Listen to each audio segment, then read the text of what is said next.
Okay, we'll call to order the Selectmen's meeting of August 7th, 2019. Any non-public session tonight? Seeing there is? Yes, there is under New Hampshire RSA 91A, :3, Roman numeral 2, lowercase b, hiring, and RSA 91A, :3, Roman numeral 2, lowercase c, reputation. Okay. Consideration of minutes of July 17th. Mr. Chairman, I have one change and a question. On page 1, it says staff, and it says acting town manager. I'd like acting to be scratched out. He is the town manager. And on page 8, and this was when we were meeting with New Hampshire DOT, we asked whether there was any analytical data on the decimal difference between a rumble and mumble strip, and I would like to know whether we've gotten any of that information. To this point, we have not received anything. Yeah, I would like to see if we could get that before our work session. It just reminded me that that was there. That's all I have.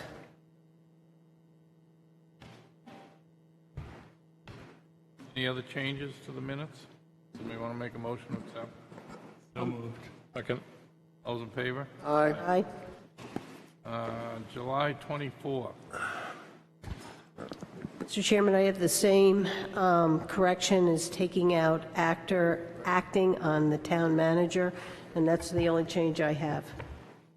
Okay, somebody want to make a motion to accept those? Move to approve as amended. I'll second that. All those in favor? Aye. Okay, we're on to a public hearing. Town of Wolfeboro will hold a public hearing on Wednesday, August 7th, 2019 at 6:30 p.m. Great Hall at Wolfeboro Town Hall, 84 South Main Street, Wolfeboro, New Hampshire, 03894, to discuss the application of Wolfeboro Historical Society for a permit consumption of beer and wine at the Take Tea with historical figures on August 18th, 2019, from 2 p.m. to 9 p.m. at Clark Museum, pursuant to Town Code Chapter 9, alcoholic beverages. Somebody here for that?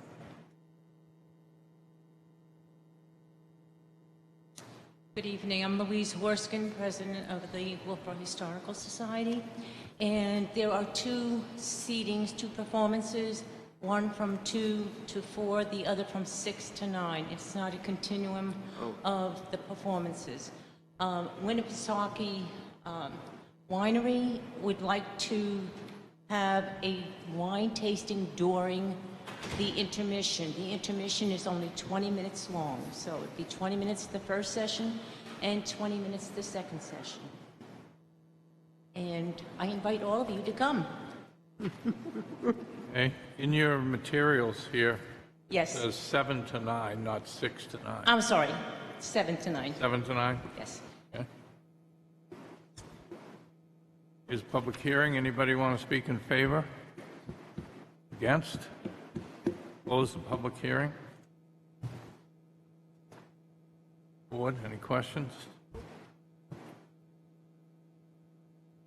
Seeing none, I'll entertain a motion then. I'll make a motion to approve the, Wolfeboro Historical Society permit for consumption of beer and wine at the Take Tea with historical figures on August 18th, 2019, in the sessions between 2 and 4 and 7 and 9 p.m. at the Clark Museum pursuant to Town Code Chapter 5, alcoholic beverages. I'll second that. All those in favor? Aye. Aye. Any opposed? Thank you. Thank you. Thank you. Okay, next on our agenda is the bulk vote, which includes weekly manifests, intents to cut of timber. And now we're on to new business. I'll make a motion to approve the weekly manifest, the bulk vote. Second. All those in favor? Aye. New business.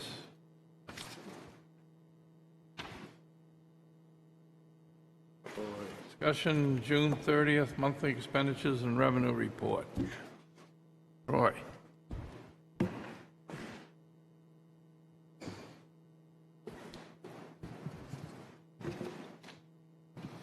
we go. We'll attempt to get that up high enough. Laptop's just a little too big, but so this evening, what I'm doing is I'm actually presenting June and July. The Selectmen will have received and via email my memo for July and the expenditure report. I just want to highlight a few items and have some bullet points of basically what's been happening in the finance world downstairs, and then assist on any sort of budget presentation that's to come up. So for June 30, as practice, I'll just read the target funding run rates and where we ended up in any variance. So you'll have to listen to both June ratios as well as July ratios, so you try to stay awake. So general fund, as of June 30, the target funding balance rate, remember, we calculate the funding rate based upon a linear model. So June, obviously being month 6 out of 12, would be at 50%. So general fund with a target rate of 50% was 49.070%, or a positive variance of 0.930. The water fund was 41.110% with a positive variance of 8.890%. The electric fund was 34.351% with a positive variance of 15.649%. The sewer fund was 42.35% with a favorable, actually that one should be a negative, so my apologies, I have an error on my slide. The Pop Whalen fund was 44.977%, so a positive variance of 5.023%. The sewer fund is actually a negative variance, and we'll flip here to the July, and we can address it there. So the July ratios, the funding target rate should be 58.333%. So the general fund was 65.387%. So that's a negative variance of 7.054%. The water fund was 66.664%, which is a negative variance of 8.331%. The electric fund was 39.040% with a favorable variance of 19.293%. The sewer fund came in at 69.419% with a negative variance of 11.086%. Pop Whalen came in at 53.832% with a favorable variance of 4.501. You know, as you listen to those ratios, you'll see that, you know, several departments are running ahead of their forecasted expense run, and some budgets may have individual lines that are overexpended, but on a bottom line basis, it is still anticipated that the overall budget will be met. Each department head will be reminded of their fiduciary mandate to carefully watch their expenditures. The big shift between June and July has to do with our $1.2 million debt service payment that was made, and so it just sort of lands all in there, and I have a little bit more that I'll talk about that in a few minutes. Basically in July, the second quarter allocations were made. The warrant articles for the police and ASME contracts were accounted for in the July report. Energy costs, building maintenance are either over budget or running ahead of their projected run rates. This seems to be a systemic problem that was in the 2019 budget build. It just is really bringing out a recommendation that we need to come out and establish a cohesive strategy and a comprehensive asset management plan to tie these two things together. The revenue is currently only posted through July 5th.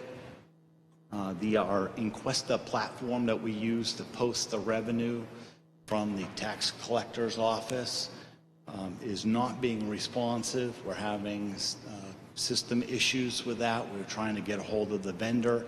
They are not seem to being responsive. We need to look to see if there's a service level agreement with this product and determine if there's been a breach of their performance by not coming back in a timely manner. I'm working with Brenda on that, and this is a new piece that's come to light. Interesting note, we was talking in the finance department of trying to find a way, again, to maximize efficiency. It's one of the bullet points that when I first started, I said we wanted to look at and evaluate processes.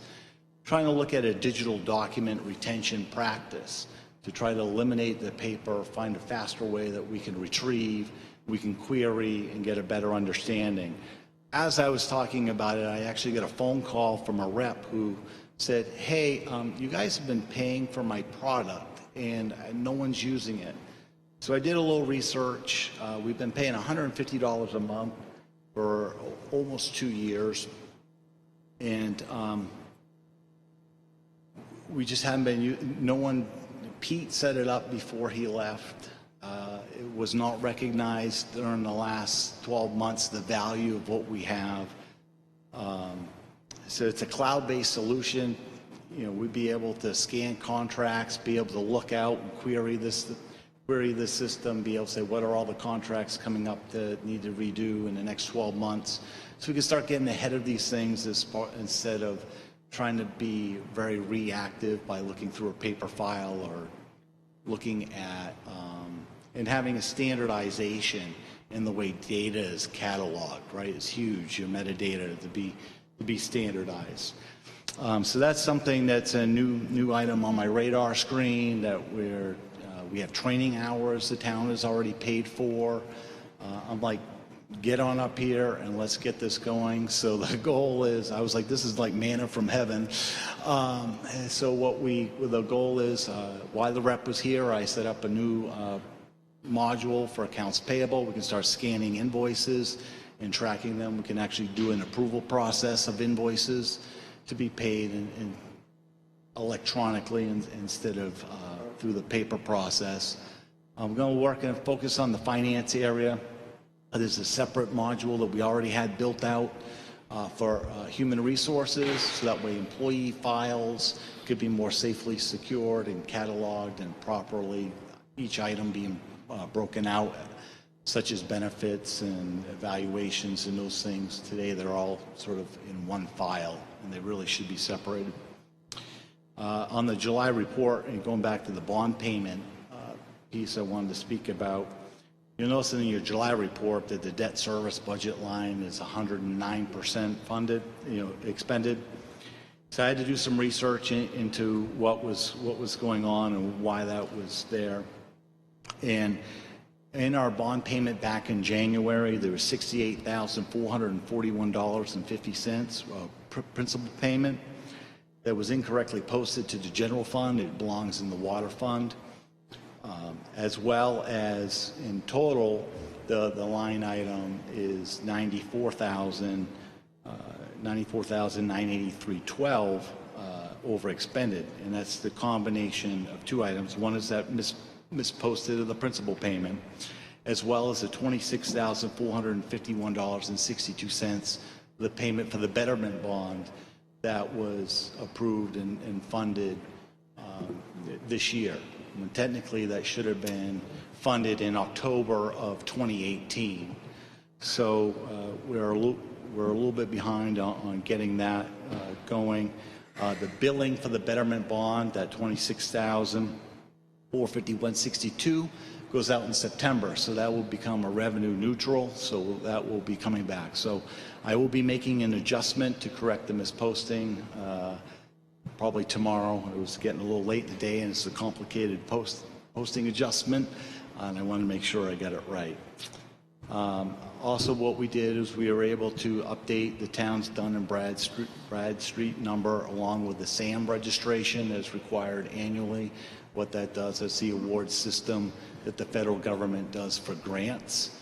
Our registration was near expiration, so we were able to get that done, as well as I completed an economic forecast for the 2020 budget. I have put together a draft of the assumptions for the administrative allocation, and it is documented. My next step is to execute the assumptions and compare the results of that to the current allocation method, and then report back. Interviews for the finance associate position are actually tomorrow, so I'm excited because I'm going to meet one of my goals that, hey, for 90 days I wanted the department to be fully staffed. So in the first time in a year, we're looking to actually have the finance department fully staffed, so I'm really excited about that. We have 4 outside candidates that we're interviewing. I started to take a look at the long-term debt limits using a debt service coverage ratio, a common metric to look at current revenues compared to current debt obligations, and starting to looking at it as a percentage of the budget. And I'm looking to get a fine point on that calculation and get that done within the next 10 days, so we can really get a hard metric, where we need to be, long term. I attended the last budget committee meeting and was grateful I was able to attend because I was able to answer a good amount of their questions that they seemed to have outstanding for a while, and they've been requesting certain documents that their concerns didn't seem to be getting met, so we were able to provide that information for them. I'm just going to be upfront and transparent. Your August month-end report, I will not be able to present that until your second meeting in September. I won't be able to provide it to you in the beginning. So other than that, I will see if you have any questions. Anybody have any questions? I do, Dave, and I have sent these to Troy. One was on page 16, the fire and rescue, and this is the June statement. I did not have enough time to go through the July that came out late today. And it was the supervisory salaries and hourly salaries and why the Social Security payment was so much less.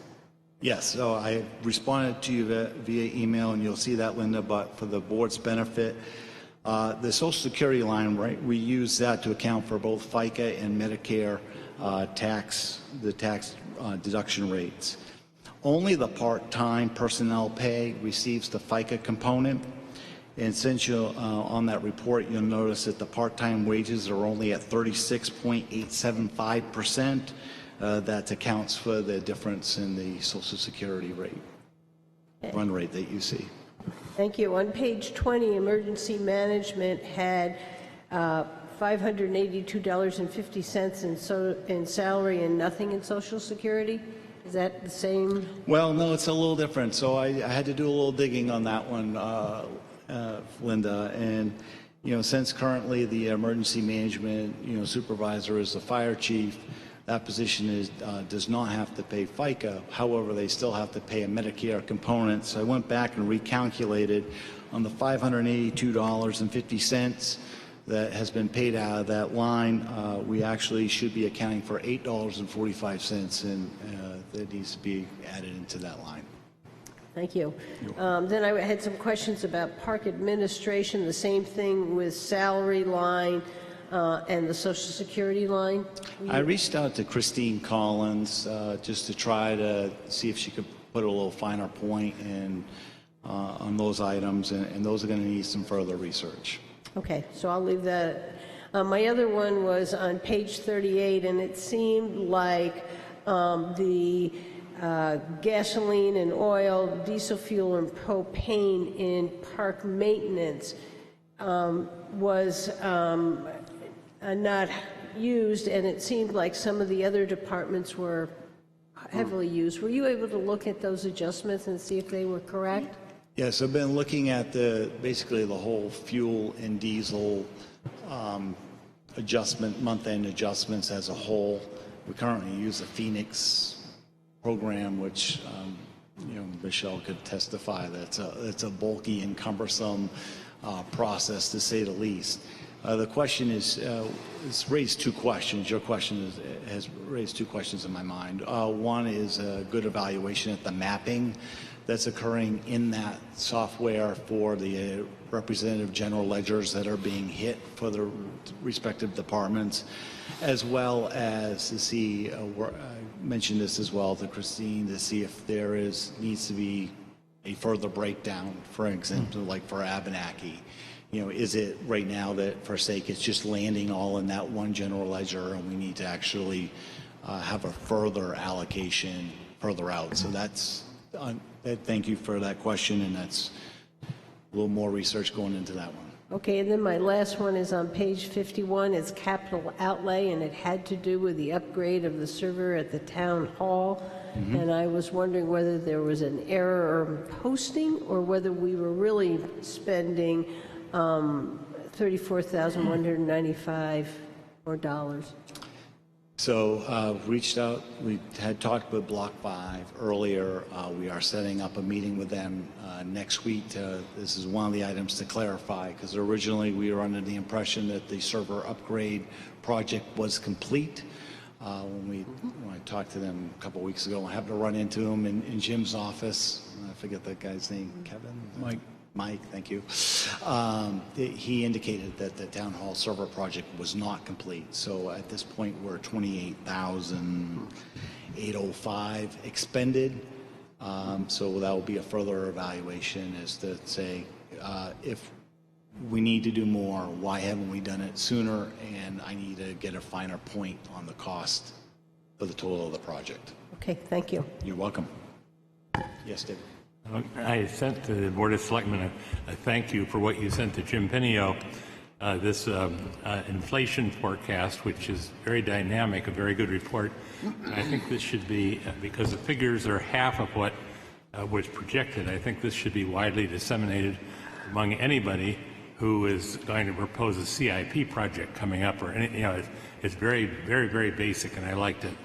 Thank you. I tried to, Jim was able to boil down some of my verbose commentary and put a finer point on it, so thank you. Mr. Chairman? Okay. I noticed, I think you brought it up quickly, was that in every one of your budgets, one of the items that is overrunning is fuel, diesel fuel, and propane. So I'm assuming that somehow we're going to get a handle on that. I know there was some issues with the recorder up at the highway garage as far as gasoline, as far as where it was being sent to. But it looks like every department that you've made a note that that is an issue. Yeah, that's why I note to you that it's systemic, and I'm really wondering if the 2019 assumptions for the pricing, if that was not calculated correctly, and that hence the reason for the overrun. And I think another advantage is we have secured pricing for the 2019-2020 season, and those prices are lower than what we're currently paying at the first part of the year. I was in the same space. By the way, thank you for your verbosity. It was really good. I have two questions. One related to the fuel issue. Is it a price issue? In other words, or is it a quantity issue? In other words, are we burning more fuel, or is the price per unit that we assumed out of whack? That would be the first question. And this probably depends on a building or a vehicle or whatever, but there's a P and there's a Q, and we probably should see something that tells us whether the quantity of what we're buying is going up, although the price may not be going up. That would be one thing. Or the price has gone up and the quantity hasn't being used hasn't gone up. It's one or the other, but depending upon the unit. So I'll just park that one with you and let you think about it. Thank you. The real question I had to do with these posting ooftas. Would an audit have picked that up? You would think that they would, but these entries have not been reviewed. So, this is a 2019 posting, so that would not have been reviewed until. So you picked it up before it goes to an audit. I thought I heard you say, and I apologize, I thought I heard you say that you picked up something that happened in a prior accounting period? No, we have two major bond payments here. The first one was in January, the second one was in July. So when I put together the July report, I'm like, wait a minute, why is this out of whack? And trying to then doing research and pulling out general ledger activity by account, trying to match up all the bond payments and principals and interests, and then discovering, okay. I got it. Okay, thank you. Wrong fund. I'm all set. All right, thank you. Thank you. Troy. Thanks, Troy. You're Thank welcome. you, Troy. Okay, next on our agenda is discussion of the 2020 budget preparation. Yeah, within your packet, as you've alluded to, you have a memo from me, which also has Troy's report to me. We have also, within this, provided you with, you should have received an updated proposed schedule for the 2020 process. And I believe also in the packet you will see the Budget Committee's schedule. We're going into budget cycle. Troy has pointed out some issues of concern which point to the possibility of a recession. We've got some other items coming on board, such as library bond payment, which will be coming on board in the fall of 2020. And we also have reevaluation taking place, which will be effective for the second tax bill in 2020. As a result, we feel that it's prudent to have a 0% increase in discretionary spending for this 2020 budget cycle. But we're also providing the department heads with budget justification sheets to help them move forward in items where we may have to make some adjustments, whether that be fuel or whatnot. So with that said, I can try to answer any questions that you may have moving forward. Yeah, I would like to know whether we've heard anything about the percentage of increase in our health insurance, or whether there's going to be a decrease in retirement. I thought the state might be picking it up, or either of those? Yep, I can answer both of those. Okay. At this point, we will not have a firm number on the health care until November. They are advising us at this point, it's a pretty blanket statement, to consider a 10% increase in health insurance costs. 10%? 10%. That's a record. So that's what they're currently recommending. Additionally, with regards to the retirement system, that bill did not pass, so there is no adjustments made with the state taking on any of the retirement system costs, so those will remain the same. Thank you. You're welcome. Okay. Next on the agenda is discussion of Libby Museum restoration update. We have the architects from Alba here this evening. Stuart will give you a overview and a review of what we've done to this point. Stuart, go ahead. Thank you. Excuse me, and thank you for taking the time this evening. My name is Stuart Anderson. I'm one of the principals with Alba Architects, and we have been working collectively both amongst ourselves and our team of engineers to conduct first an initial assessment of the conditions that we find the Libby in, and then start to conceptualize how we may start to address this and meet the needs going forward. So yes, obviously we have some presentation behind you. You also, believe, received a kind of summary report of our findings. So the intent is we'll run through just a real summary of our findings to paint the picture for you. We'll talk a little bit about the concept we want to do, but really then open that up for discussions and questions. So just to highlight, obviously, I believe all of you, or hopefully all of you, have had the opportunity to spend some time in the Libby Museum. It is a significant historic building. It is on the National Register under Criterion A, which is significance in education.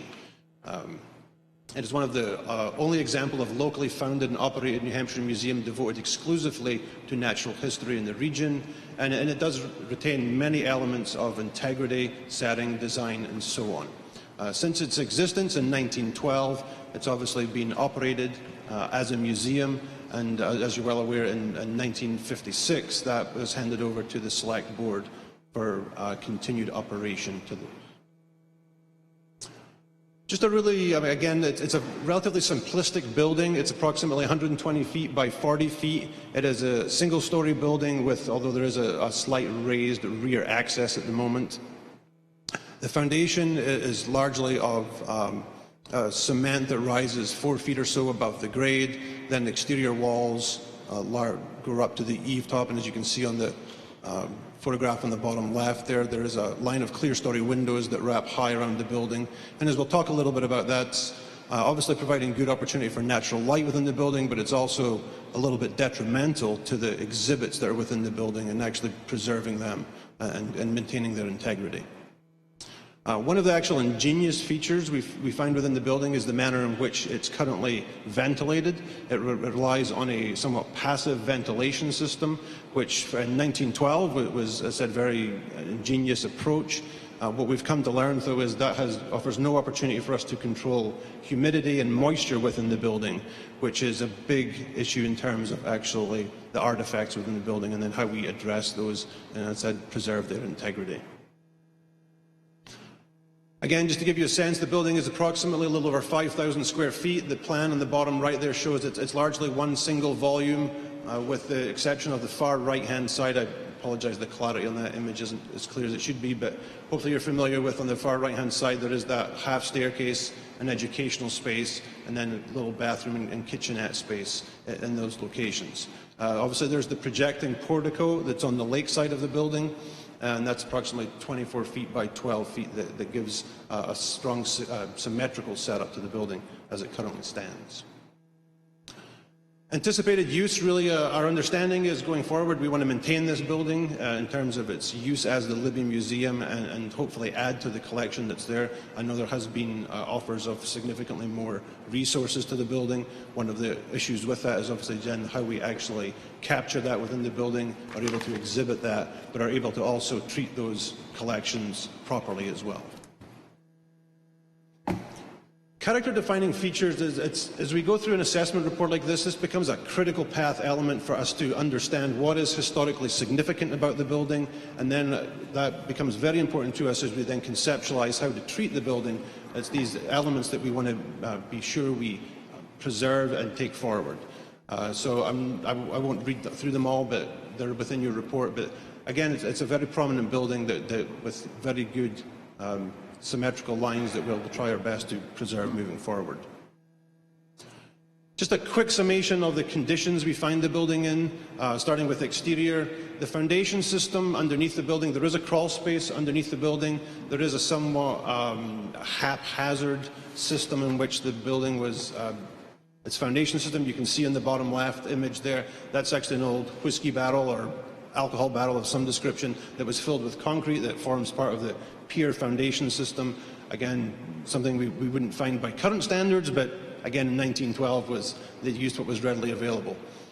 The picture in the bottom left also highlights where there's been structural issues, and we're going to talk a little bit about, we actually do have some serious concerns over the structural integrity of the building moving forward here, so we'll touch a little bit more on that. But you can see where there's been repairs in the past, where we actually have some floor beams that are significantly below where we'd find by any current standards for a museum building of this nature. The exterior walls, you can see on the right-hand side just an example of how they've started to deteriorate some on the outside. We can see the pilaster treatment there sitting directly on the cement foundation system, and we can see some of the rendering on the left-hand side where the yellow turns a little bit to grey, where that's starting to peel off the building. Again, this is just in part to some of it's deferred maintenance that hasn't been taken care of over the years, but other parts of it are potentially due to movement of the building. We understand there has been movement of the building. We don't really have a solid understanding right now whether there's still currently movement of the building, but it's something we're exploring and moving forward with. Exterior doors are fairly limited within the building in terms of, obviously, there's a primary entry on the lake side, and then we have that secondary rear access that allows for accessibility. So we can see that, again, this is just a prominent feature that we would be looking to maintain as we move forward. The windows we touched on a little bit earlier, these high-level clear-story windows do offer good opportunity for natural light within the building, but again, becomes detrimental in how we actually are able to treat and preserve the artifacts properly. They do have a UV film on them right now, but that's one of the big considerations in how we just deal with these artifacts, is how we treat natural light and make sure we characterize that properly. The roof, you can see, sorry, back on that picture on the left-hand side, it's a metal roof right now. It certainly wasn't metal originally, but the roof's actually in reasonable condition for its, the roofing material is in reasonable condition and seems to be holding up significantly well for now. Interior of the building, the floors are wood framed. We saw a picture earlier of how the condition is underneath the floors. I said we do have some structural concerns, and there's definitely some sagging and movement, and quite distinguishable as you walk to one end of the building. You can feel how actively movement there is within that floor system. Excuse me.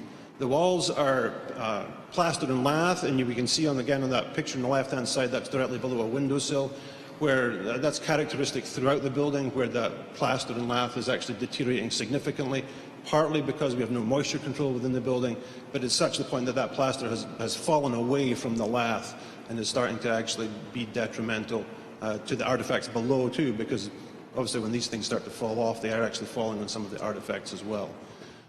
On the right-hand side, you can actually, that's a picture that's actually above the suspended ceiling that's currently in place. This is our understanding of it was a combed ceiling originally. What you're looking at is effectively all the lath that's still there. Pretty much all the plaster is gone. Part of our concept, I think, would be to try and recreate this larger volume so we can preserve much of the intent as it was when Dr. Libby had originally constructed it. The structure, and I'm not going to read all these items, but essentially the structural engineer that looked at it for us did give us some serious concerns as to the condition of the building and the readily visible areas in which the building has been moving. As I said, we are aware of, from studies done previously, that there was some movement of the building. Our understanding was that the reporting hasn't been continuous, so we don't have a current data baseline as to how much it's moved in, say, the last 5 years. We're hopeful we can move forward and get that done, so that will give us a much better understanding of how serious the concern is in terms of how much this building is still actively moving seasonally. To give you a sense, at the bottom of that, there's a highlight of some significant features that the structural engineer is recommending happen pretty soon. I mean, to give you a sense, typically we would see about £100 per square foot in a building of this type. Currently, they're estimating the load is about £60 per square foot, so we're only a little bit over half of where we would like to see the structural capability of the floor systems within the building. Touched on, I mean, obviously the building is not heated right now. I mean, it's a seasonal building. One of the aspects we're looking at as we conceptualize this going forward is how we turn this into a year-round facility so there can be attraction year-round, income generation year-round. The ventilation system we touched on, it's this unique system of passive ventilation, which is in all honesty, not particularly helpful to the museum and its artifacts. The electrical and plumbing is pretty minimal, again, partly because the building's seasonal, but these are all items that we could easily address as we move forward and conceptualize different ideas. The energy efficiency of the building as it stands, again, because it's really only a summer use, it's not air conditioned as we stand, so really it's not subject to energy code currently. Certainly if we turned this into a year-round facility, it would be subject to energy code, and we'd be striving to make that as efficient as possible, both in terms of just thermal performance of the building envelope, but also in terms of ongoing running costs eventually. Accessibility always becomes a big concern for us, or an item we need to be very cognizant of addressing. With older buildings, there are certain caveats that allow older buildings to address this. Obviously, as we can see on the bottom left image there, we have a fairly grand staircase leading up to the front door, so we wouldn't even propose to try and make that front accessible. The only way we could achieve that would either be by ramp or elevator of some description, and that would, in our opinion, detract too much from the historical integrity. The back rear door, as you can see on the right-hand side there, does allow for wheelchair accessibility currently, and then, as you recall, inside the building there is then a small lift mechanism that can bring you down to the main floor system. We'll talk about when we get to the concept, but we propose to do a similar system to allow a continued accessibility throughout the building. Life safety always becomes a consideration for us, especially when we're dealing with a building that's 100 years old. This building would be classified as an assembly occupancy within building code, which is effectively means it's a building that tends to have people who are in it who are unfamiliar with their surroundings, in that they're not in it day to day, so wouldn't necessarily be readily cognizant of where all the exits might be. Having said that, it's a relatively small building, so we just have to kind of couch that within our understanding of appropriate life safety. There's no sprinkler system within the building right now. Again, that's something we're giving serious consideration to going forward, both in terms of protecting life safety, obviously, primarily, but then following up with preserving the artifacts within the building. Right now, we're at a conceptual level, we're suggesting the space would allow for a maximum of around 200 occupants if we were to measure this against current code, with a maximum number of exits of 2 and travel distances and so on. But again, this is applicable to new construction. There's always this variable when we start dealing with an existing historic building. So again, that's something we normally work through with local officials to make sure everyone's comfortable over the appropriate level of life safety. The recommendations, which are obviously within your report, we tier these into 3, obviously primary, secondary, tertiary. Primary is really us trying to address what we can consider immediate things that should be addressed, whether that's in the building envelope, whether that's structurally, whether that's in moisture management. Then we start to look at how we could then take a secondary tier of addressing these things, and then tertiary really becomes a lot of the finishes that we would do after we've addressed the systems within the building that would allow us to maintain this going forward. These are the series of primary recommendations. Said that within your report, I'm not going to read them line by line, but there's a series we work through this from foundation, exterior walls, how we address the windows, roofing, so on and so forth. And you can kind of see that this is the first round of recommendations that we have should be addressed within the building. Then within the secondary tier, we obviously have, now we're starting to address systems, a little bit of finishes, exterior finishes, so we know that at the end of the secondary round, we have a building that is safe from a life safety perspective, it's structurally sound, it's thermally performing as it should, and it has a weather-tight barrier. Then on the third round, we start to look at the finishes within the building, which is really just the logical sequence in which we would approach this. Just to give you an idea of what we're currently considering, this is a conceptual floor plan for the main level. So essentially the large rectangular block towards the bottom of the page is the existing footprint of the building. You can see at the very bottom is the portico that faces the lake. To meet the needs going forward of the spatial requirements of the building, as well as given the opportunity to bring in some of these new collections that have been donated towards the Libby, we do need to increase available square footage. So we're proposing an addition to the rear of the building that really wouldn't be distinguishable from the lakeside, again preserving some of those character-defining features we talked about. So what you're seeing on the top of the page there would largely be a subterranean element, given the way in which the grade works, which would be given over to mechanical spaces, storage spaces, any curator spaces that we need. We're also looking at obviously having a staircase and an elevator in there, which would allow us to move forward to the upper portion of the building. So just to orientate, this is the back of the building, and that curved bottom line that you see on the page is the same curved bottom line you see in the middle of the plan. So we're proposing a small projecting mezzanine level effectively that would come into, we have a large enough volume within the space we can achieve this. This will allow us to gain more exhibit space and artifact space, but then allow us to have the appropriate back of house spaces as well. With that, we managed to relocate all of the ancillary spaces that are currently on the right-hand side as you look at that plan, which is the education space, bathroom, kitchenette, and actually put the primary space back to how it was in Dr. Libby's time, And then on the upper level, we can achieve our educational spaces, our executive director's offices, and so on and so forth. To give you a sense of how we're projecting right now a series of probable costs, and I'll stress this is conceptually projections at this point. As part of our works going forward, we do have a construction manager on our team excuse me, who will look into this further, and we'll refine this as we go forward. But we've tried to lay this out in a somewhat logical sequence, in that the first round of numbers is the series of recommendations, and you can see kind of rough budgetary numbers we've associated with that.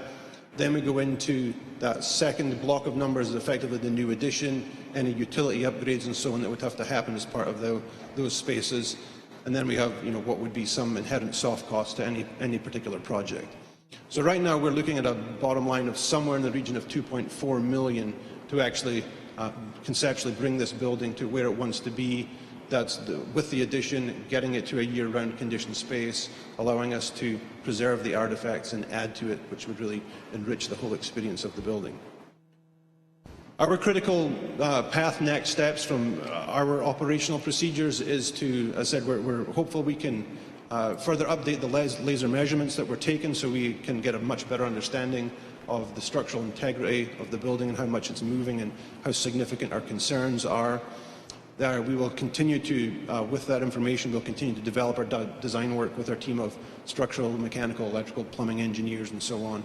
And then as part of that, to further develop our estimate of probable costs so we can keep everyone aware of how we feel this project may fall out. The intent with this workload is to arrive at what we call a bid set of documents later this fall, so that we could give you a good sense of estimate of probable costs based on probably sole source bidding, Thanksgiving-ish this time of year, so that should you want to run this into a warrant article or something next year, at least it gives you hopefully enough time to run that into budget season should you need to.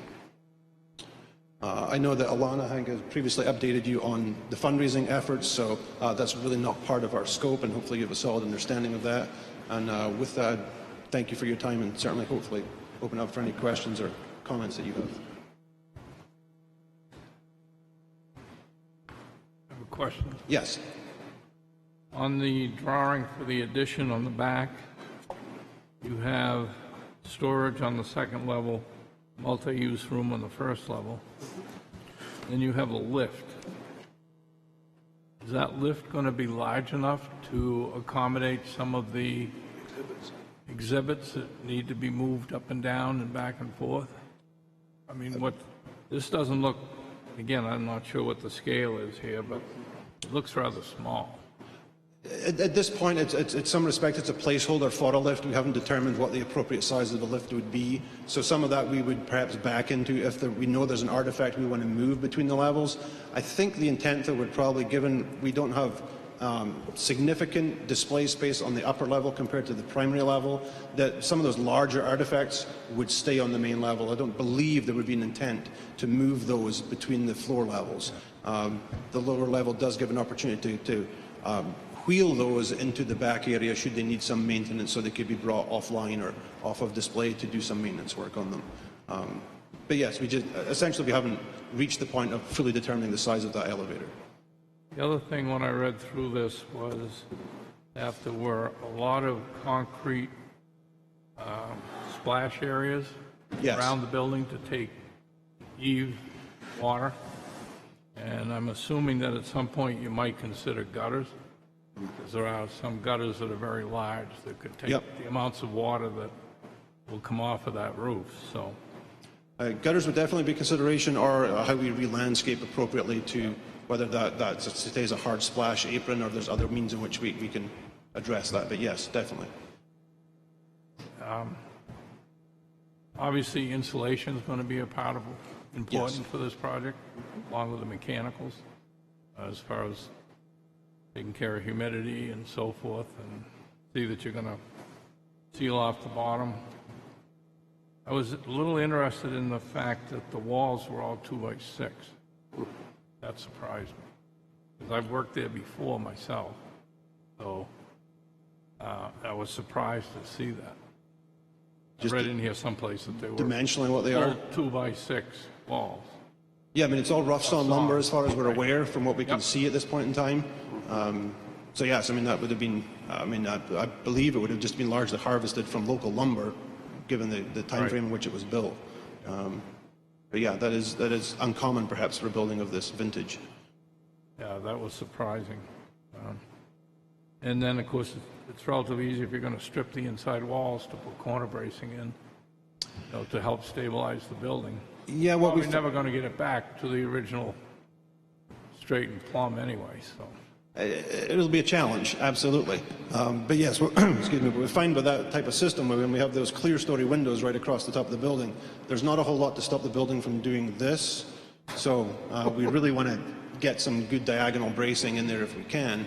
I mean, we know that there's turnbuckles or some reinforcement that happened above the suspended ceiling line. We actually were able to get some observation of those, and when we actually tried to get a ladder up in there, we noticed that those are kind of flapping in the wind almost. They're so loose that they're actually not doing what their intended job was to do in the first place. Again, that's just part of, I think, the monitoring of the building that unfortunately hasn't happened this past duration. So. Okay, anybody have any other questions? I do have one. I want to thank you. It's a very good report. It gives me a better understanding of the building. I didn't know whether you're also tasked with getting us operation and maintenance costs as it goes from a seasonal to a year-round. Is that part of your job, or is it from somebody else? We normally include an initial level of kind of life cycle costing, just so we can understand that, and that becomes part of our decision-making process in terms of material choices that we'd actually use to just understand what the maintenance cycle may be.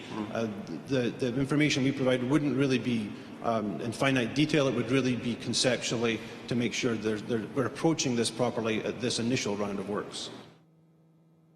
Anybody else? Yeah, a related question on operating costs. And again, thank you for the presentation. It does help me as well. So I presume that that addition is going to encroach into what is now a storage shed, and then there's a parking area back there? Correct. Okay.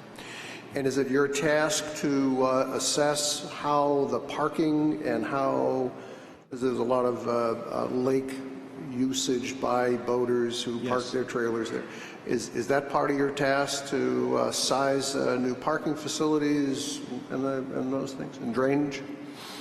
So drainage, yes. I mean, anything associated with how we would manipulate the grade, we would be considering how we drain that appropriately. So yes, that's an absolute given. Parking has come up in our kind of team discussions, just how we would address that. I mean, obviously there's a byproduct of more visitors may mean more parking. Right. And just how that gets addressed. I mean, our understanding is it is a town-owned lot behind it, and there is parking out front, but it's just something that we'd have to collectively consider going forward.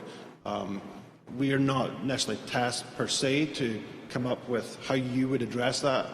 We can suggest to you what the parking load would be based on, typical data for these types of facilities and the visitation data.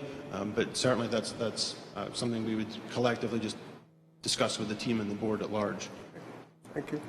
And let me follow up on his question. Is the new addition going to be out in the parking area? The new addition itself really doesn't just marginally affect the parking. I mean, there's a bunch of trees that actually need to come down to make that work. So the amount of parking that's there isn't actually significantly reduced in any shape or form. How you utilize that might want to be considered. And yeah, I mean, several times we were there, it's a lot of boat trailers and everything else. So it's a challenge, absolutely. Okay, Brad?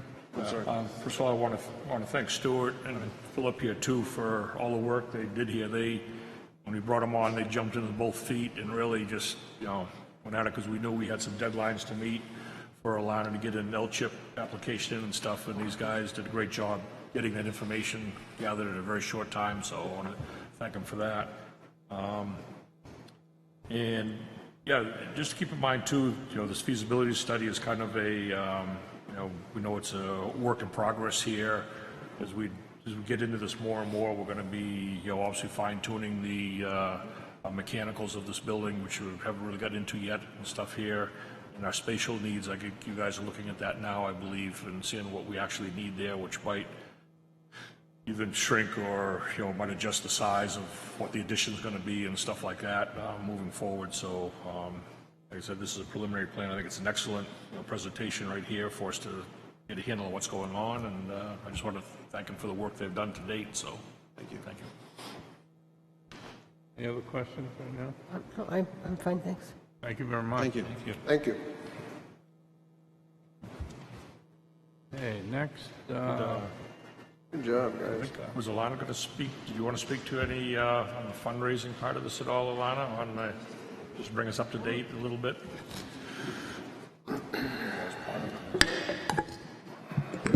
Thanks very much. Just to briefly tell you what we've started on, as Brad mentioned, we kicked off really quickly as soon as the architects were contracted. We headed straight at the L-chip application, which was due the 28th of June, and these guys came on board the 1st of June, so we were full on, and we met the deadline. The L-chip application is in for $350,000, and we're holding our breath. That actually set us up nicely for confirming some pledges, including from the Biber Foundation and the Friends of the Libby, and that gives us a sum of pledges of $370,000. And we then launched into grant applications. We've put in 15 grant applications now to various foundations for $1.2 million, and we've sent out some appeals to about 22 individuals and had 5 positive responses. We've set up electronic donation systems as well through a GoFundMe page. And the way the system is working is that the Friends of the Libby have generously set up a special account for all those 501c3 applications. The L-chip is a municipality application, so that would come directly to the town.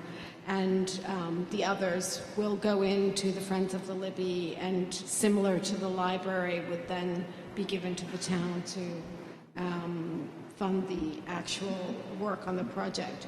We have 7 more grant applications to do, a public meeting at the museum in September to explain to people more about the design, and we'll also be having a few more events, including another plant sale. We had our first plant sale in June at the Libby and raised $1,000, and we will be selling mums over Labor Day, so please come and buy your mums.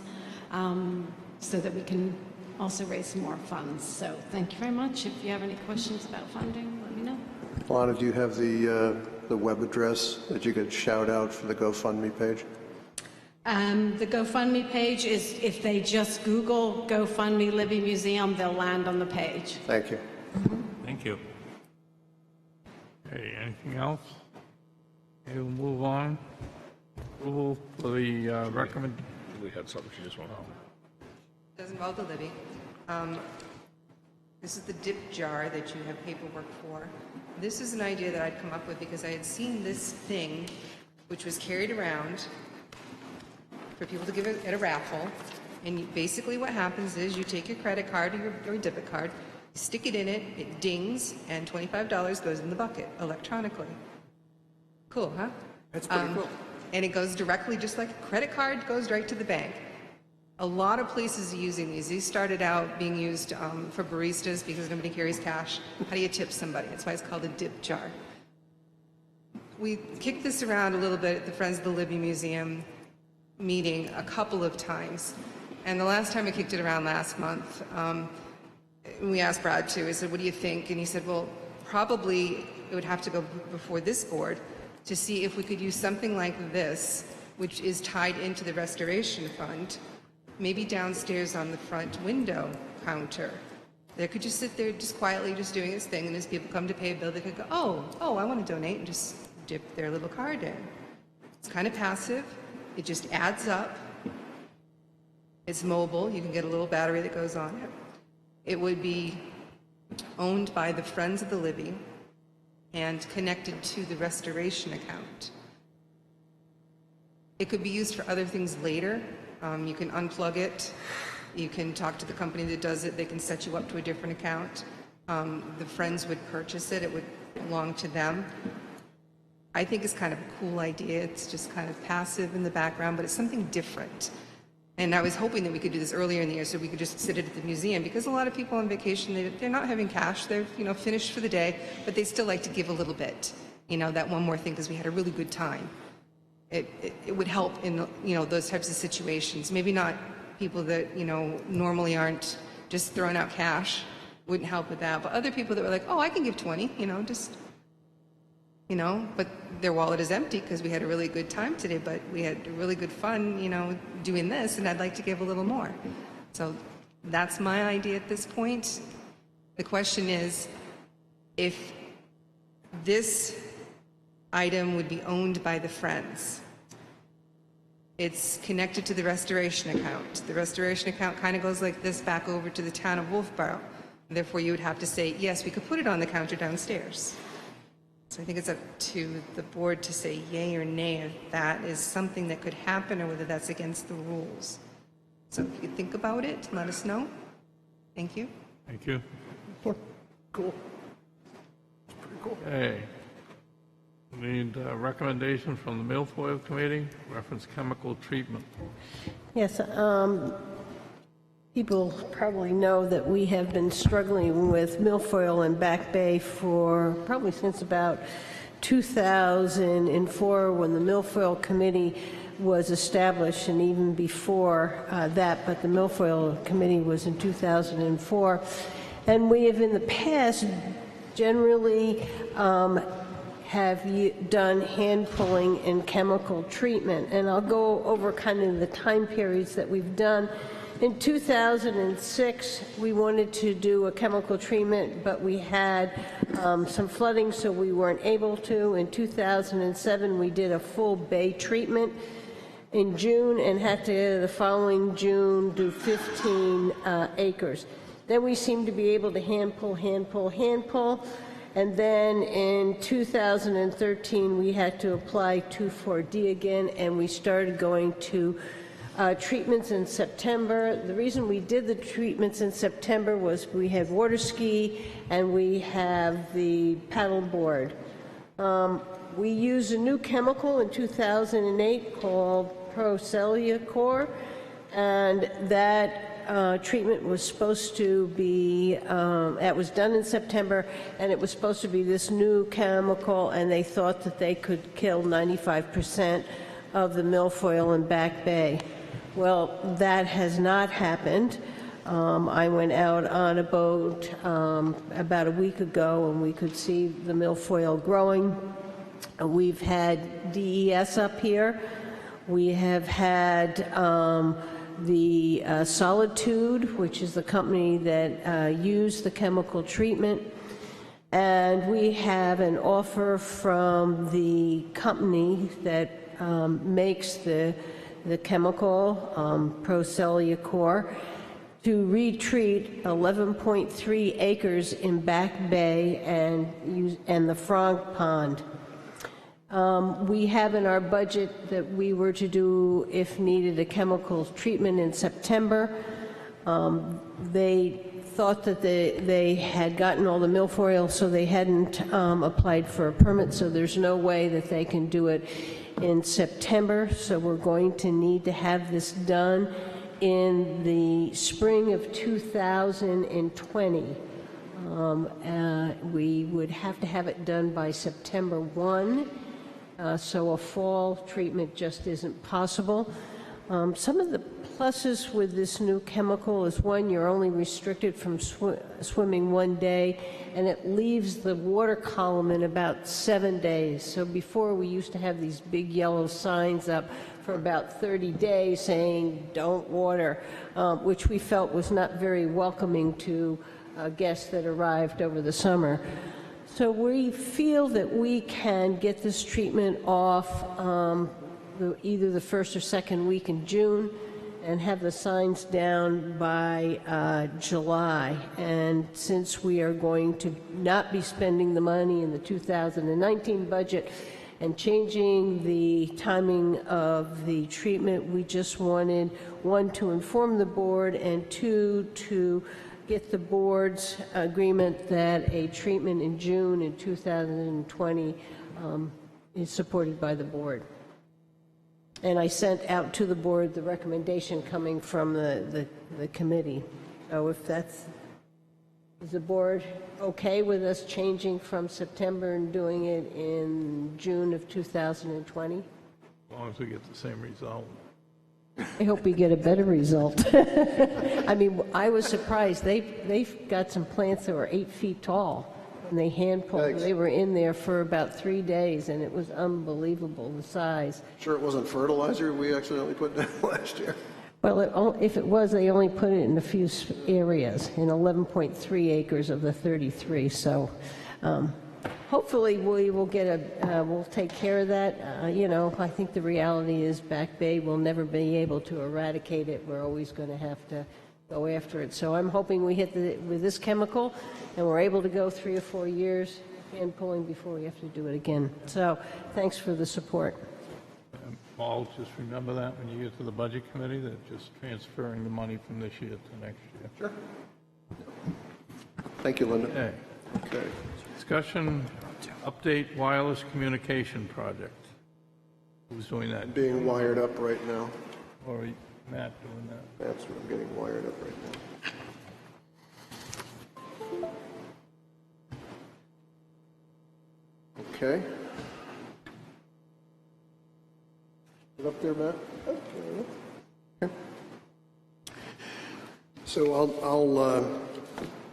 I'll be giving the short version of this presentation, and then first things first, I want to thank the members of the board and a lot of people. I won't go through all the names, but some of them are sitting in the room here who helped on this project.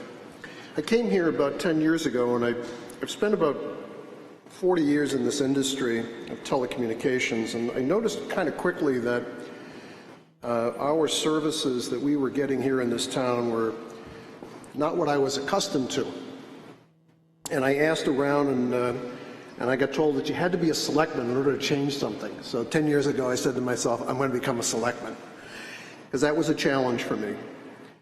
And about 3 or 4 years ago, we began to notice in our town prolonged outages. Things were down for a long time. You couldn't get television service or internet service. And on the other hand, we found that if you tried to make a telephone call using one of these wireless devices, that was not, up to snuff. Last summer, there was a confluence of things going on. The master plan was kind of getting some wheels on it. There was a conversation with 2 of my colleagues about the infrastructure chapter. And, roads and water lines and those things are town assets, and that's really fertile stuff for the master plan. And telecommunications is not stuff we really own, but it was deemed by I think all of us, including the town planner, that we should probably poke around at this and see if there is anything we can do. So I picked up hopefully the challenge, and I'm here to hopefully tell you that we did make some progress. What and I say the we, there's a number of us, and in the long version of this, I'll be glad to identify who we talked to.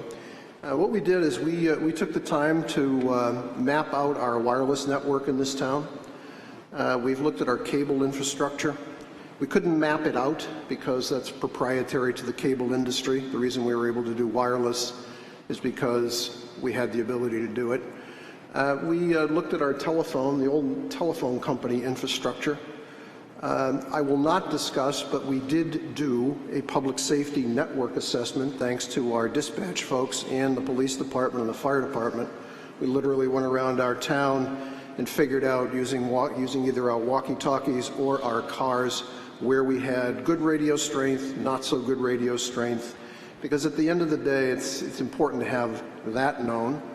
And the next thing on my list, if Mr. Pinio and others in the Information System Advisory Committee want, I'll gladly take a hard look at what's going on outside of our town network and how we actually configure and run the town network that we have.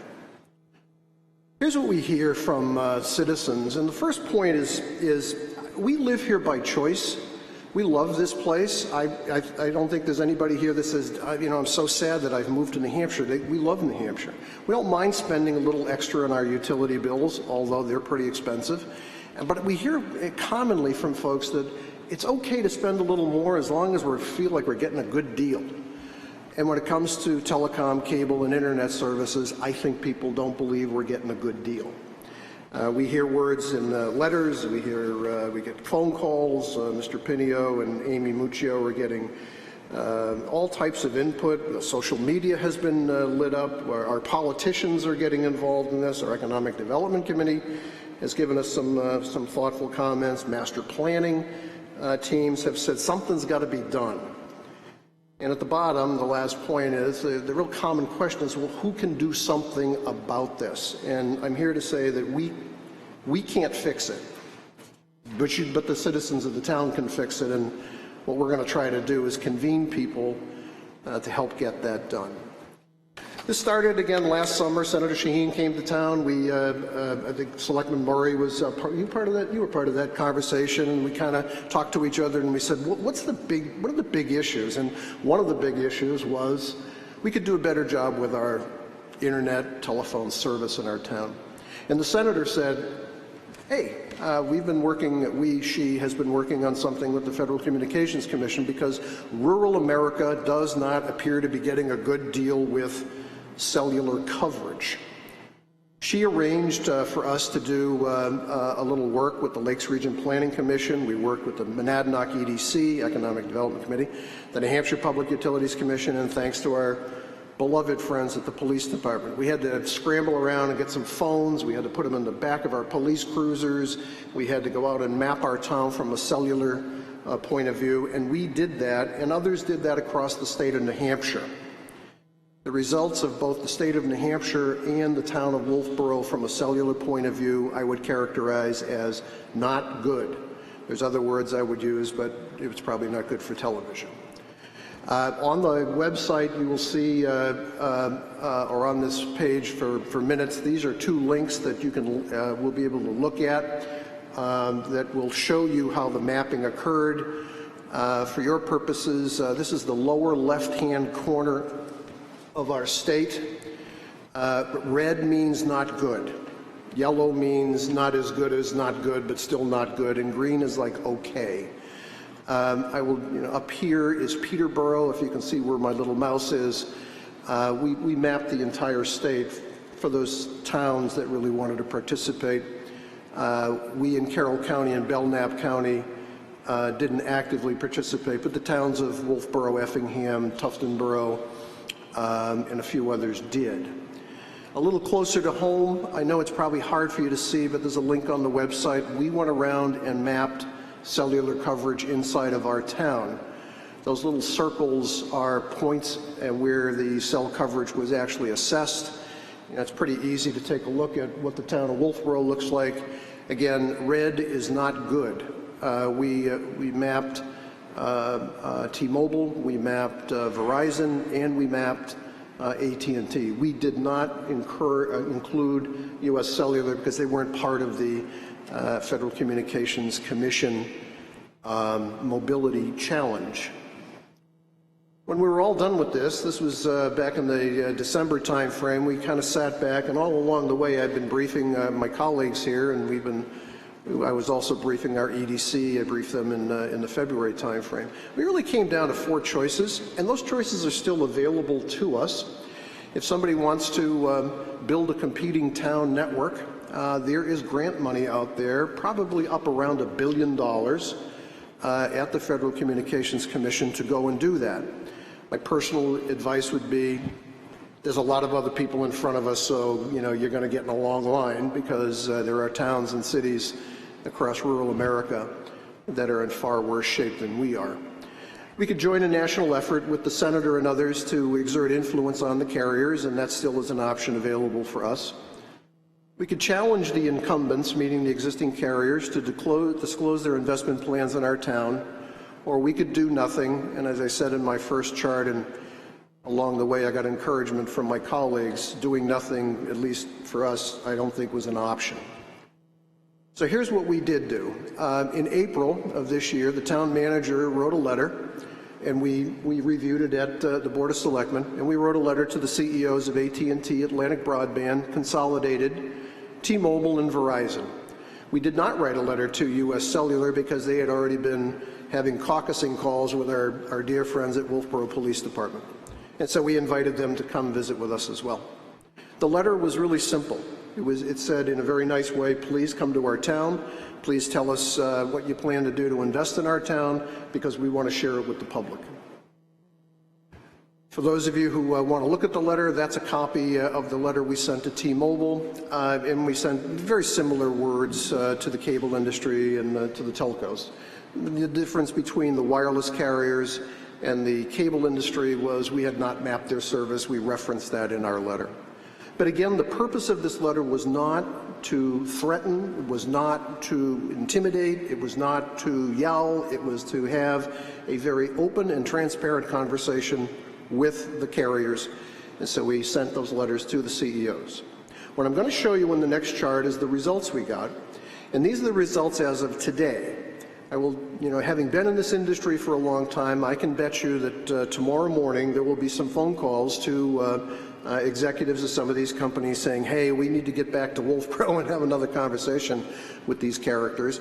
And I think that's a good thing. But here's the results of what happened. We never heard from AT&T. We did try to back channel through the police department. The police department is currently having conversations, actually public safety is having conversations with AT&T around their first net service, a public safety network. And so there was pushing on that side to come and speak with us. Atlantic Broadband, Consolidated, US Cellular, and Verizon all dispatched people to visit us. They visited with Jim and I. And Jim, you sat in all the meetings with me. I'm going to put you on the spot and ask you, how were the meetings? Yeah, the meetings were all in all very cordial. We sat down with them. We painted a picture that we're concerned about our coverage. We're concerned about the costs associated with the citizens in town in relation to the services that they're receiving. And it was kind of interesting. We took a couple of them around, and they thought that the service was pretty decent until they actually rode around in town and found out that there are some spots that are quite questionable at best. Some of them point blank told us, this is what you're getting, which at least we got an answer from them that what we have is what we've got and they have no further plans. Others alluded to the fact, well, we'll look with our engineers and see what we can do. All in all, it was a healthy dialogue, but I don't think we're going to observe anything immediate going forward. But it was a good dialogue with those people. I think, and having again worked in this industry for 40 years, I can explain why and how they have built their networks, and I can explain why and how they're probably hard pressed to expand those networks. They have what they have, and their honest feeling is we're doing the best we can. I think for us, I think we should and we could expect more. The last person who came in, and they came in on July 18th, was T-Mobile. And in all truthfulness, the CEO of T-Mobile is my former boss. I haven't spoken to him about this subject or any other subject relating to the town of Wolfeboro ever. But I have promoted Wolfeboro to a colleague of mine who I used to work with, who happens to work for my ex-boss, who remembers Wolfeboro as a young kid coming in here from Rochester, New York, and playing in the lake. And when I saw what T-Mobile and Sprint were trying to do, I sent them a letter and said, because they promised that they would illuminate rural America, I said, well, we want to potentially get in the front of the line. And we heard from them on the 18th of July, and what they propose to do is invest in a 4G, 5G network across our entire town and adjoining towns. The details of the network that they told us that they were planning to build is a town-wide network. They understand that our planning board is going to have to weigh in on some of the things they want to do. They have some ideas of where they want to put new facilities, but they haven't completed their engineering. They have proposed the project to their leadership. They propose that the services that they're going to offer our town are going to come in phases. The first phase would be a town-wide mobile network. They claim that you'll be able to make a phone call, receive a phone call any place in the town, but with few exceptions. And one of the exceptions, I think they said, were out in the woods, way out in the woods. The second service would be streaming for the majority of people. So for those of you that are interested in Netflix or Hulu or all that kind of fun stuff that you can put on your phone, streaming should be available for the majority of the residences. And the third phase of their plan would be an ability for you to cut the cord from your broadband provider and use broadband services out of your house. And so I'm not here to promote them, I'm not here to promote anybody else, but what I'm here to tell you is that by having those types of offerings in town, I believe we are beginning to deal with the one thing that people have always said we need to have, and that is another choice. And so choice could be a prospect for the folks of our town. When you think about Wolfeboro, we have folks that have cable and telephone service that hangs on a pole. It's broadly deployed, but you know, if you have a 569 number, I know where you're calling from. You're calling from the location where your telephone is. We have reliability concerns over those networks, and those are the networks that normally get knocked out when a tree falls on something, or when a car goes on fire and burns a fiber network over in Belmont and takes the town of Wolfeboro off the air for 14 hours. Those people came to us at the time that we met with them and said they had no published growth plans. I understand why. Hopefully they will change their minds. On the other side, we have the wireless carriers. Three of the four came to us. If you think about your wireless network, when it works really well. But if you go up North Main Street and you go to the corner of Main and Wambeck, it doesn't work that good. If you go out near Sugar Hill, it really doesn't work that good. If you go out near where Linda Murray lives, and occasionally I have spoken to Linda, and she's hanging out the window with her phone, yelling in her telephone to speak with me. I'm picking on you, Linda. It doesn't work that good. And if you go to Cary Beach, and this is where I took one of the people that visited with us, you go to Cary Beach, and you need to dial 911, you can't do it. They had to put radio antennas down in Cary Beach now so the lifeguards can call in on an emergency call. There's no service there at all. So it doesn't work that good. And again, I'm not here to pick on those folks, but what we have is we have unreliable service on the hardline side, and what we have is reliable service on the wireless side, but it's only reliable where the signal is strong. If you get outside the signal area, you know, it's mashugana. But those people, at least one, definitely one, and I think a second one, are planning to add investment in our town. So what are the next steps? We should, and I'd like to recommend that our town manager and our town planner just do some ordinance research. We've talked briefly about it. We didn't get into ordinances because, very frankly, that is not the purview of the Board of Selectmen, it's the purview of the Planning Board. Our ordinance, and I don't know when, I never asked Matt, but I think our ordinance was probably current in you know, Matt? Do you know when our ordinance? Okay. 2001. So about 18 years ago, the ordinances were up to date. A lot has changed in 18 years. And I think some research needs to be done. There's a whole body of work out there. My point on this is by doing ordinance research and by understanding what we're willing to think about from an ordinance point of view, that will give us the opportunity then to prepare our questions that we can ask when and if, more like when, a carrier comes into town, or by the way, a hardline carrier comes into town. And then the last point, and I hope it doesn't come across as being, you know, high-handed here.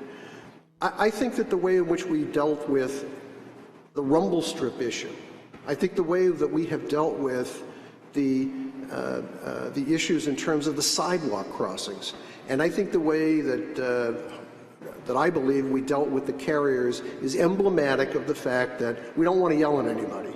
We just want to put the facts on the table as a community and say, can you help us? At the end of the day, it's up to the community to decide whether we want to do this or not.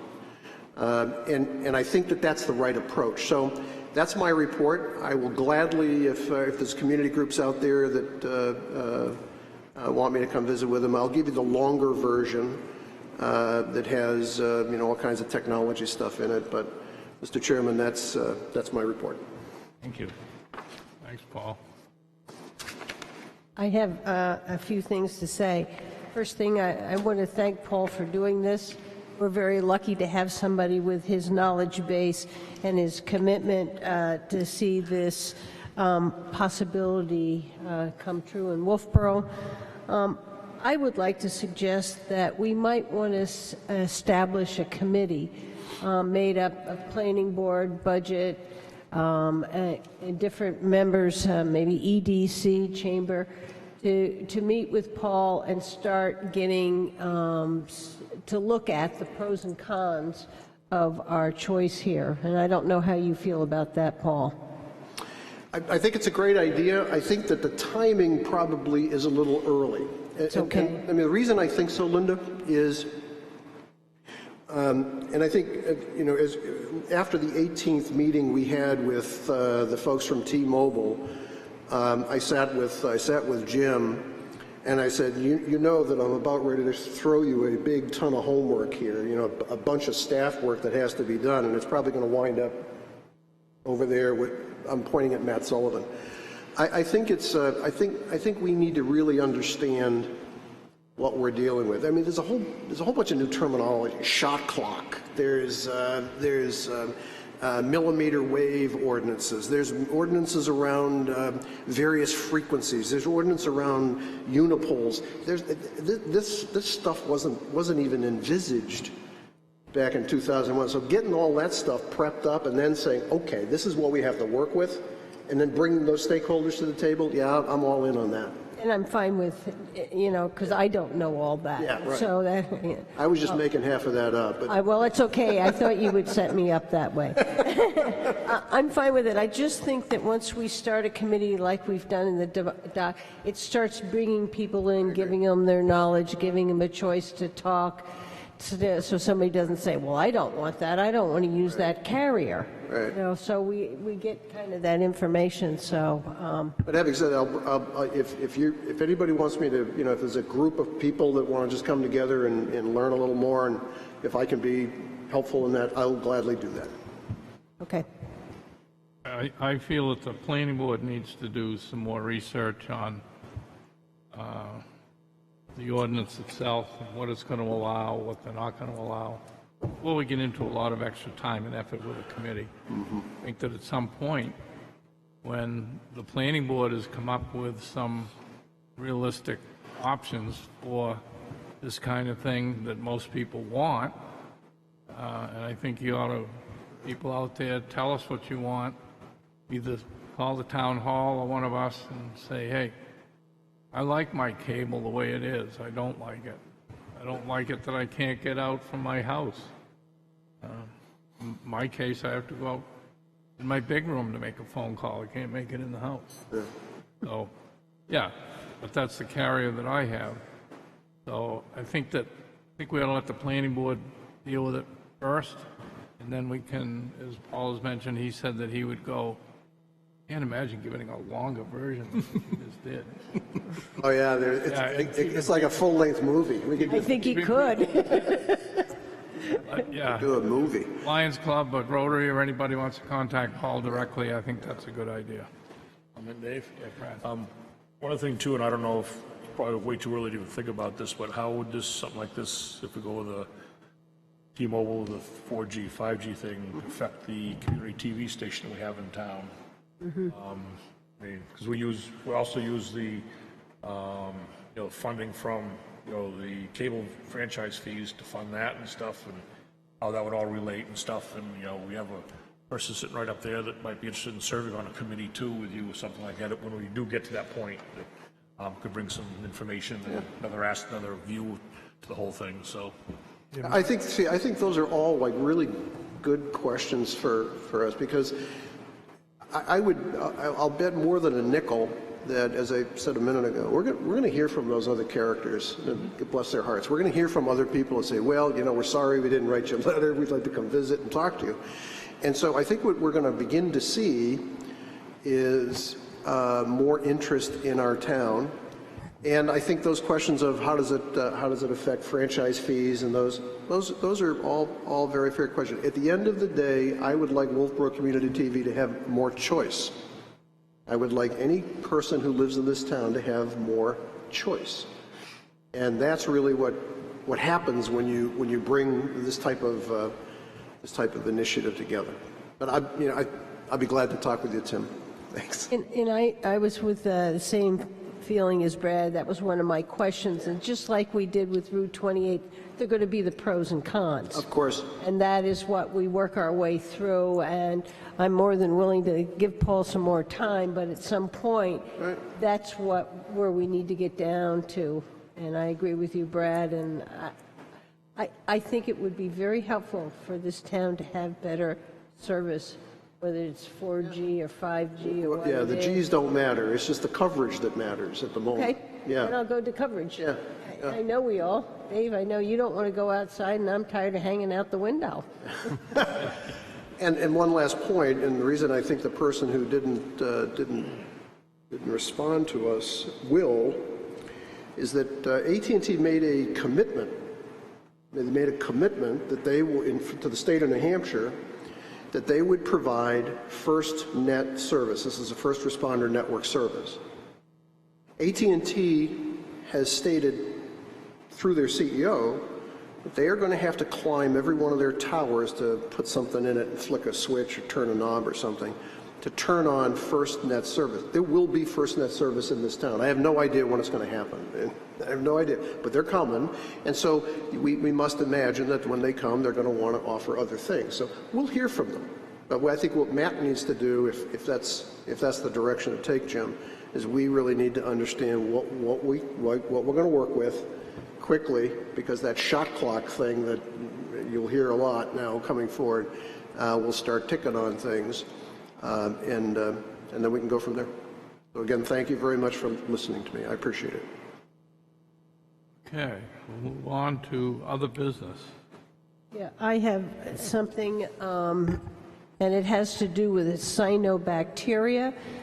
There is an advisory posted today for Mirror Lake for cyanobacteria. And the reason I bring that up is that the assessing subcommittee of the cyanobacteria committee has been working on getting a lab and a process to get a reading back as quickly as possible when there is a cyanobacteria outbreak. And we have three options. The first one is New Hampshire DES, and they're saying they hope a week, but within a month they could probably tell us. We have met with the assessing subcommittee of the cyanobacteria with Bigelow Laboratory for Ocean Science in East Booth Bay, Maine. They are willing to run a test for us. We bring the bottle over, and they think they can get it to us in about a week or a little less. Our third option is Greenwater Laboratories in Florida. It's a commercial lab, and we can mail it down, and they should get it back in a week. I think the Cyanobacteria Committee and the Assessing Committee wants to be able to, once we get a cyanobacteria outbreak, to get the answer as soon as possible on whether it's toxic or not. So I just wanted to let people know that. And I think, Linda, you also said earlier that if we use those two outside labs, we would direct the results back to New Hampshire DES? Oh, everything will go back to New Hampshire DES. So then they would be the advisory entity that would tell us. They would be the one who could, take the advisory down or stuff. But so we in Wolfeboro, our swimmers, our boaters would know for sure and not have to wait a month. Any other business? I have a comment. For 3 years, I've been trying to get somebody to do something about Ryefield Marsh, which was given to the town of Wolfeboro by Ellie Linscott for Ellie's Lakeside Walk. The marsh is a natural area. The sign is falling apart. I'll even help pay for it if someone will fix it. There used to be a sign directing people there in a public parking lot, and last time I checked, it's been just completely neglected. It's in charge of the Conservation Committee, which is fine to be in charge of, but that's a volunteer committee, and the volunteer committee really can't do too much in terms of changing signs, fixing up parking lots. And I recommended several times that it be turned over to the Department of Parks and Rec and given some sort of a budget for maintenance and be treated as a little town park, which it is. You have a question? Is this something you want to address us? Yes. Okay. This is the other businesses amongst us. So if you want to just wait, we're going to get right to that section where you can give us public input. Okay?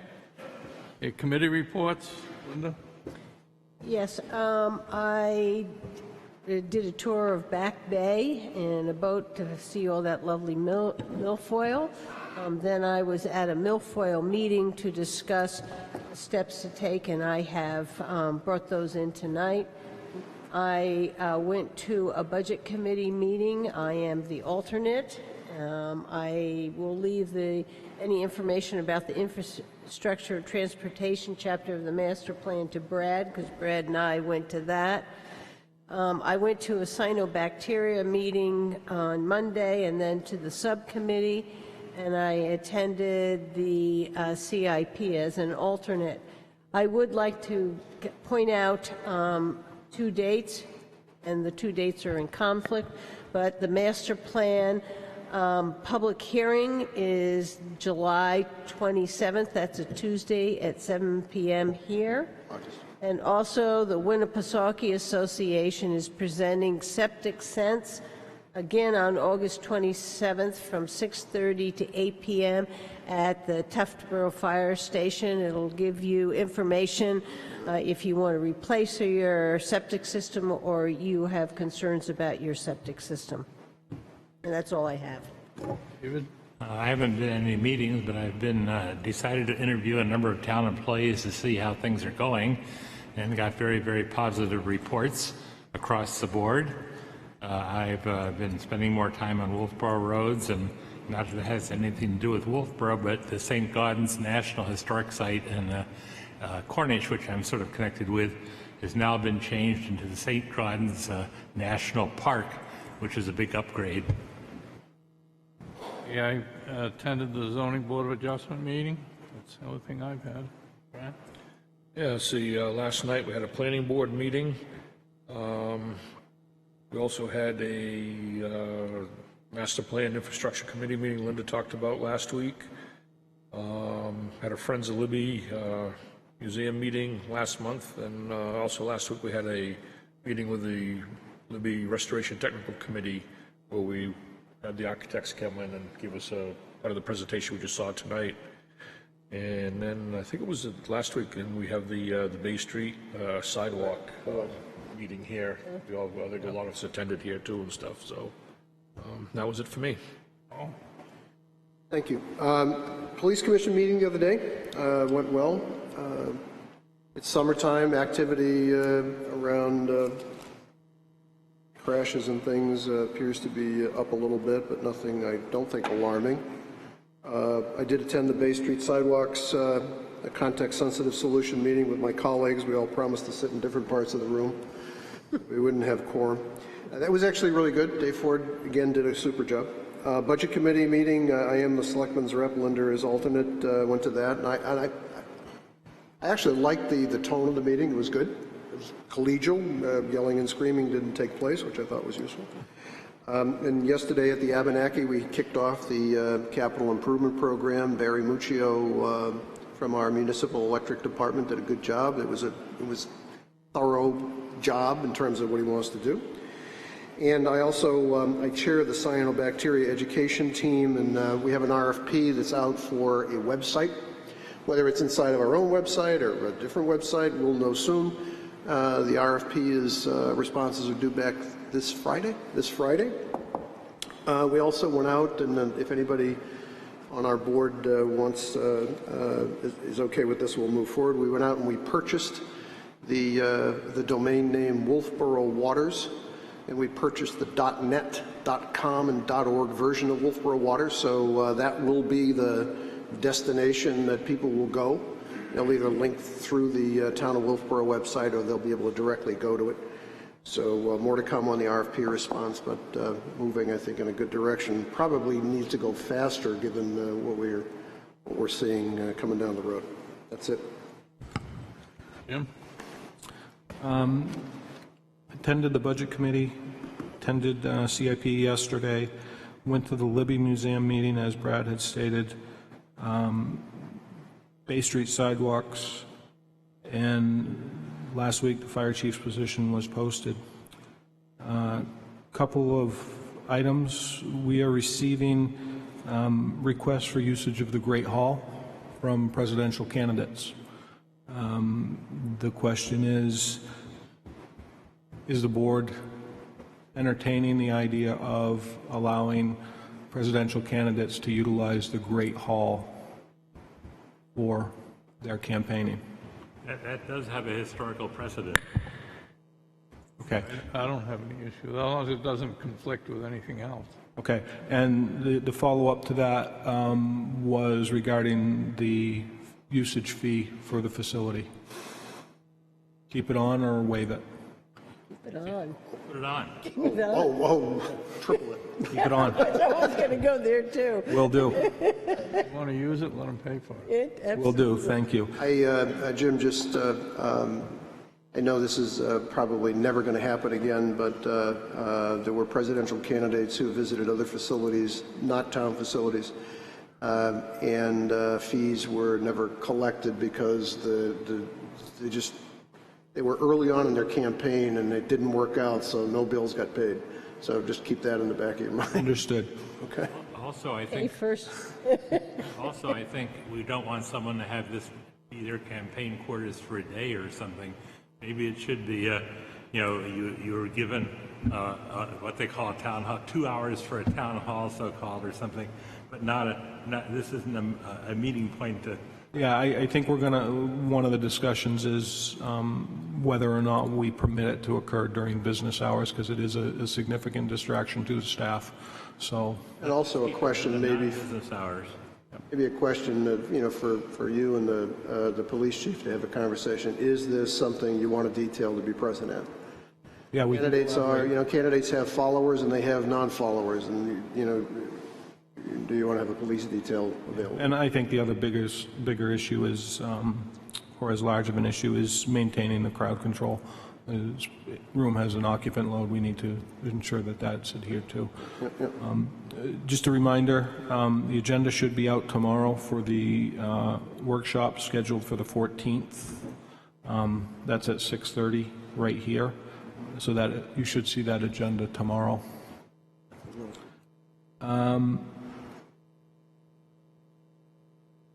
Agency letters will be going out tomorrow as well for people requesting funds from the town. They're going to be due on September the 9th. The question has been asked, does the board want to do this in a standalone meeting with a number of agencies that come through, or would you prefer to do it at a regularly scheduled Board of Selectmen's meeting? Well, I feel it would be at probably one of the selectmen's meetings. We haven't had the agendas that have been too tough lately anyway. Mm-hmm. So we'll keep it to a regularly scheduled Board of Selectmen's I meeting. would. I think so. We'll have enough Done meetings that in October. quite often at work. Perfect.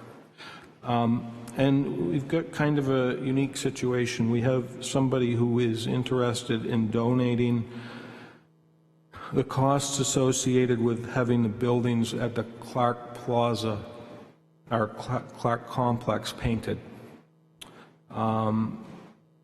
We have the estimated costs. Going forward, the only request would be that any rotted boards we would pay for as the town, and we would also pay 10% of the cost associated with the project. that 10% cost would be $1,840. My question to the board is this something that you would like me to pursue? It seems like a heck of an opportunity to get some maintenance done on some buildings that desperately need it for minimal costs, and I think those repairs would fall well within the Building Maintenance Capital Reserve Fund moving forward. Can I ask a question? Yeah, I would pursue it. I see we had a bunch of Tom Sawyers up there the other day, painting, fencing. Paul had something, and then I... You want to go first? Go first. Okay, I just feel it is the gateway coming into the town. Those buildings, the sides are desperately need painting.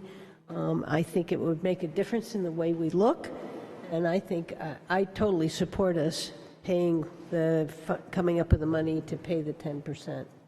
So the 10%, the $1,850 is 10% of $18,000? That is correct. That's the estimate to That is do correct. That? Amen.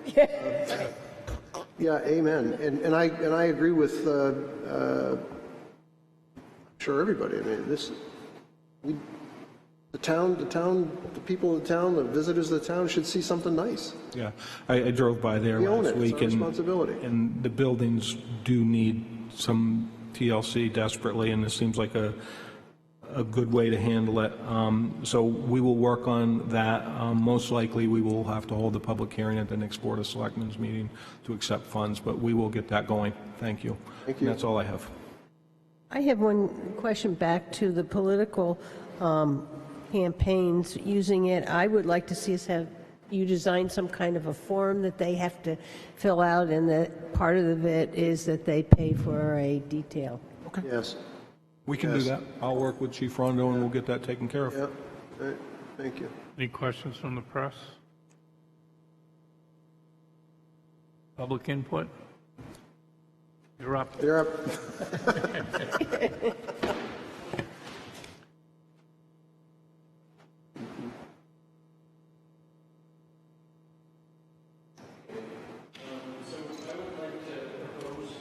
Do we have your name for the record?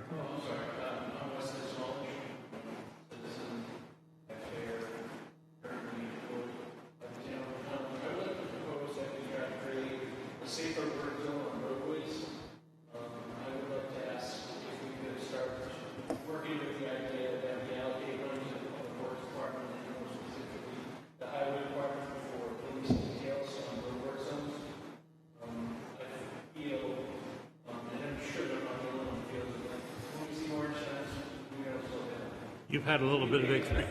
You've had a little bit of experience. We may have for a little while after the accident, but everything's gone back to normal. I remember just last summer in front of the garage when that house fire was happening. And some gentleman came driving down and ran it over more sun. Truck stopped, we got it, fixed it. I'm okay, drove away. For me, it was like, wow, this is like 6 months. Bad memory. Yeah. So anyways, I'm sorry, I don't know the job track there. But I believe that blue lights alone will slow people down and certainly get their attention. In the areas that a police detail engage the need for highway personnel to flagging, it will free up workers to create faster and more efficient job sites, which will greatly save time and money. But the proposal is that we hire 2 police details for 2 road work zones. I think they're about 6 months a year at 23 days a year, which would be the weekdays, the 31-day month, not including holidays or anything else like that. So that would be the leeway.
You rush to the hospital to find them being loaded into a med flight.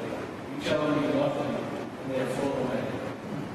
You rush to the internet to learn that they were struggling with brain damage like that. You may have sick with your thoughts for 5 days while they are at home. When you wake, it seems like a miracle. So they now suffer several strokes through the second night, first night, through the second night after being out of the home. And I just made me think about what you would do and try to prevent that for you or your loved one. Okay. Thanks, Wes. Okay, anybody else in public input?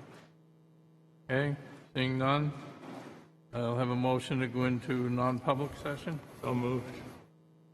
Second. Second? All those in favor? Aye. Yes, yes, yes. Yes, yes, yes. Public.